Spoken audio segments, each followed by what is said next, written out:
But he will not be there for long as he moves to look down the inside. Not going to do it through the bus stop. It is Connor Zilic still easily in control, but further back there's a bit of chaos. And a spin. Woody Hyman. Woody Hyman's gone around. Oh, great job keeping it out of the dirt. And behind, though, it's going to cause all kinds of chaos. The 69's gone around. That is cars turning around behind that. Someone's off at turn 1, John, and that is car number 33. That's Alex through the bus stop. Now, what happened to Jameson? Watch for the yellow car. Lost it on his own. Good avoidance from everybody. That pack in that new livery for him with a little more white and black. Off at... Oh, big incident. And 3 cars involved again. The 27 had been off, but came back onto the circuit. Dante Tornello. And now he was hit earlier today in qualifying. It was not his fault. He was hit there too. And I think he's being pushed there again. Moisey was being given. So there's no worry about the windscreen getting steamed up either. Here comes the Michael Carter car as off and hitting the wall. The bright blue liquid model 37. That is Mike. Is that at the bus stop? Forward progress. Yes, that is. Oh, he was so unlucky. Thought he got it back. Had the flip point in the right direction. All right, it doesn't look pretty. It's not going to be good in this race, but it can be fixed. We'll put some new components on that. I'm not sure that even needs stringing up again. Second place, gone around. That is the Copeland car. Absolutely gutted with himself. Check that. It's at the Western Horseshoe. My apologies. Hit the white line. Hit the white line as he turned in. So second down to, let's have a look at the right rear now? Yes, just turning in on the white line. The BF Goodrich tyres doing great.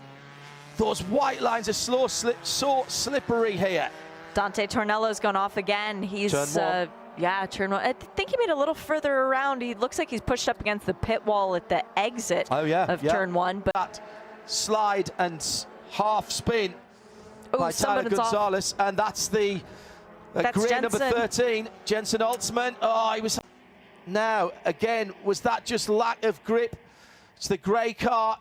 He just lost it on the exit. Spears across the infield and does a little bit of rally crossing. Nothing to hit there, so that's the good news. But really, he'll be kicking himself there.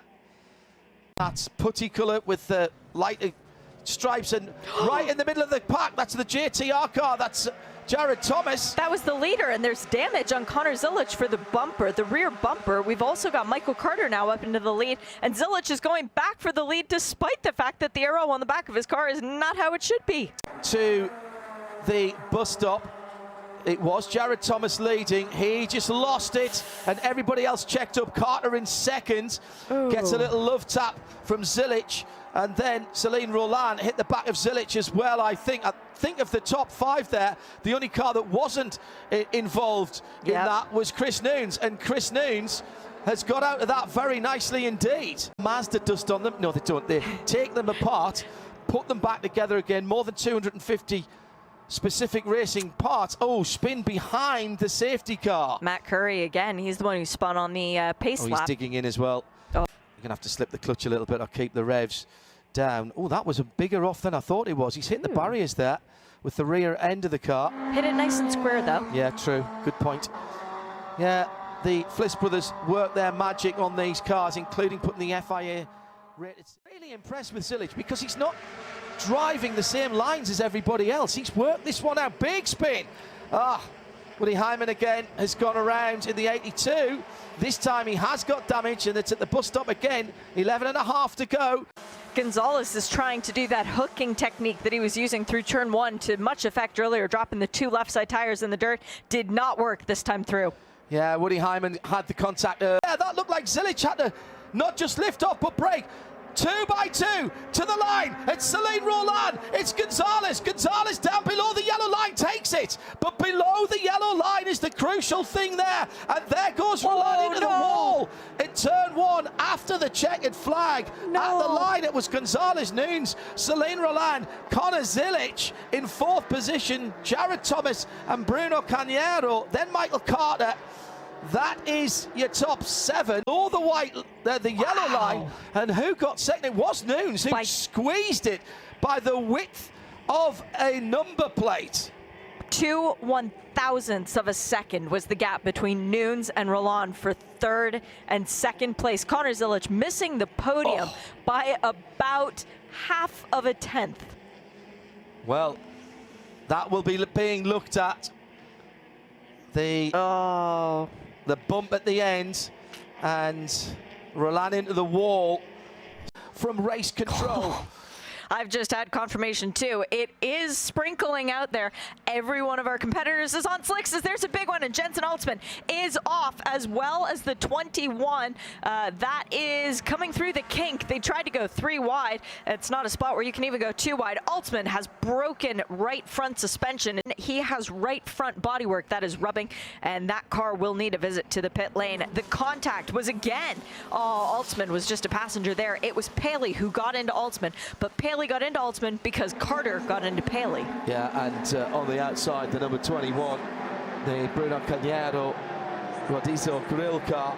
Again, just a bystander there. It's very wet on the inside, on the infield, and Jensen gone sliding off into the infield once again. It's a white car. I can't see the number from here, but they've gone off in a very big way, managing to recover. Oh no, it's Aaron Johnson. It's in car. Aaron, who had a pretty quiet race yesterday. Did he get help from Tyler Gonzalez? Well, they tried going side by side through the kink. There was contact. Yes, Johnson just winding up the unlucky victim. Sam Paley's not. Colorado kid, a ride with them under the Copeland Motorsports banner. He's proving to be quite formidable so far. Yesterday, 8th in his first race. No, Michael Carter is into the wall hard. In a big way, up on the high side. Both sides of his number 08 Mazda. That'll be a caution. Racing Enterprises up in the wall. Both sides at the front of that car's damaged. Now, what happened there? Did he get a little touch? Tender love and affection. Just coming into the tri-oval. Yeah. Yep. Left rear. BF Goodrich Racing slick on the yellow line. And at that point, Michael was on the brakes really, really quickly. Yep. But at that point, frankly, he was a passenger. Gresham Wagner giving a big thump to the back of Jared Thomas's bumper. Now, Jared will be a little bit hesitant after what happened yesterday at the bus stop, where he got hit from behind and then knocked off the track. But Gresham a bit too far back for that right now, as there is chaos behind. And we've got, is that Matthew Dirks in the 76? It is, and there's damage to that front of that car and some flame underneath. The white car involved in that as well. This is going to be a full course yellow. It's on steering broken. The camber, I'm be able to see this from the front on. The camber of the tyres makes the tyres stick out, and then the slightest touch, and it was the slightest touch that took that number 69 right across the front of everyone else. And it looks awful, but once again, that fire suppression system for Andy McIntosh and the Dex car also in there. This is such close racing, and it's so fast. The number 21 of Bruno Cagnero. Good bit of avoidance as well by the drivers behind, including the number 88, who was right in there for Sean Varwick. Well, that's going to make the highlights reel. Oof. And at the front of all that was Glenn McGee, who managed to drive away and then clearly saw out of the corner of his eye that there was a bit of orange. So they had a better chance of a podium with 7.5 minutes to go. That's going to give us something in the region of 2 or 3 laps. Oh, we've got another incident. That's at the International Horseshoe, Shea. That's Max Opalski, who's already had one issue earlier today.